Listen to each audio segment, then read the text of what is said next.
and Singapore will deport several Myanmar nationals over their links with a terrorist group in their country.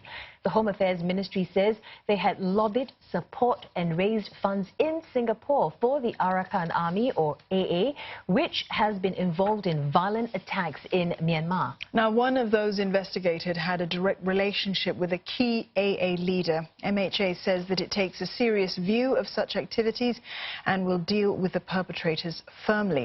Our correspondent Leong Wai Kit joins us from Yangon. Wai Kit, good evening. Do you have more details on what exactly the Myanmar citizens did?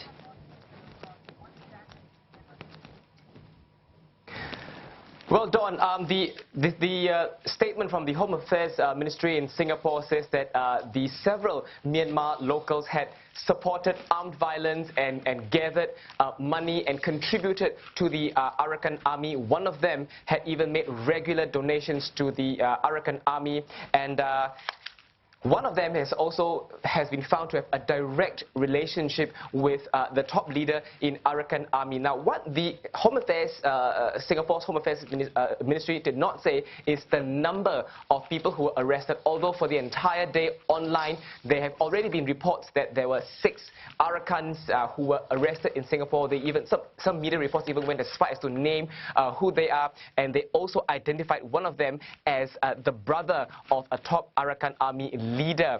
Having said that, the reason the Home Affairs Ministry did not list the number could tell me only one thing, that the number 6 may not be accurate as of now, so it could be fewer than 6 or more than 6. Now, at this point, I'll need to give some context as to what the Arakan Army is. Now, the Arakan Army right now is having conflict with the Myanmar military in Rakhine, in some parts of Chin State, and the Arakan Army can be viewed as an armed group that could have a chance to participate in the peace talks with the Myanmar government.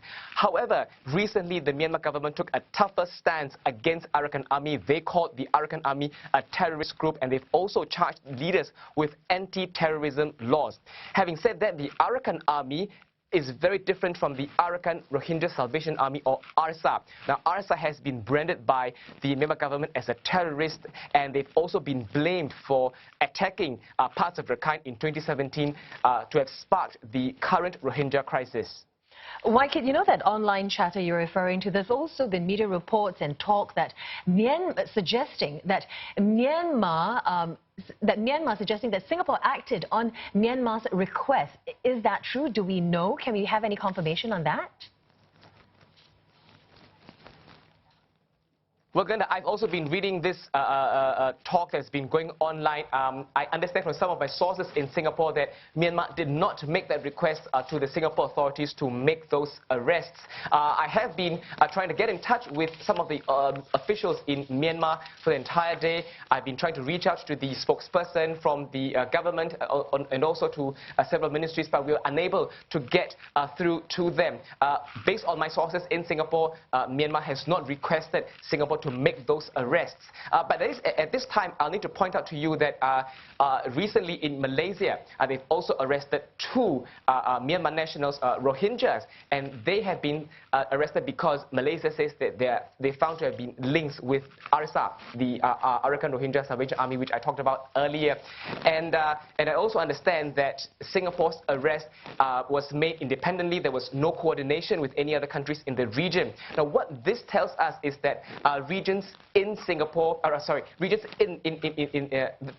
countries in the region are on very high alert to look out for potential activities that could be harmful to their countries. And one more thing that I need to say is that this is not the first time that Singapore is dealing with workers from other nationalities who support terror groups or support groups that promote violence. If you recall, there have been groups that have been sent away from Singapore, but Bangladesh nationals, for instance, and Indonesians, for example. All right, thanks for that update there. Leong Wai Kit speaking to us live from Yangon. Once again, Singapore will deport several Myanmar nationals over their links with a terrorist group in their country.